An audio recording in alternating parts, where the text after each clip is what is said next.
ঈদ পরবর্তী ফিরতি যাত্রার অগ্রিম টিকিট বিক্রি শুরু করেছে বাংলাদেশ রেলওয়ে। আজ বিক্রি হচ্ছে 3 এপ্রিলের অগ্রিম টিকিট। সেফ হাসপাতাল, নরমাল ডেলিভারিতে আপনার আস্থার হাসপাতাল।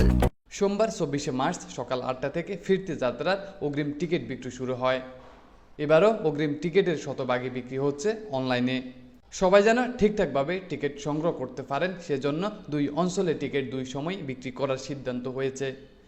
এর মধ্যেই পশ্চিমাঞ্চলের ট্রেনগুলোর টিকিট সকাল 8টায় এবং পূর্বাঞ্চলের টিকিট বিক্রি শুরু হবে দুপুর 2টা।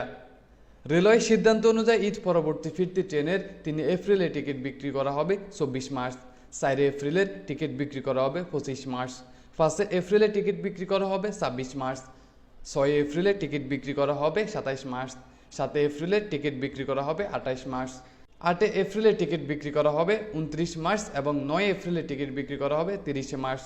এর আগে আসন্ন ঈদ উপলক্ষে গত 14 মার্চ থেকে ট্রেনের অগ্রিম টিকিট বিক্রি শুরু করে বাংলাদেশ রেলওয়ে। সেই হিসেবে যারা 14 মার্চ টিকিট কিনেছেন তারা আজ ট্রেনে যাত্রা শুরু করবেন।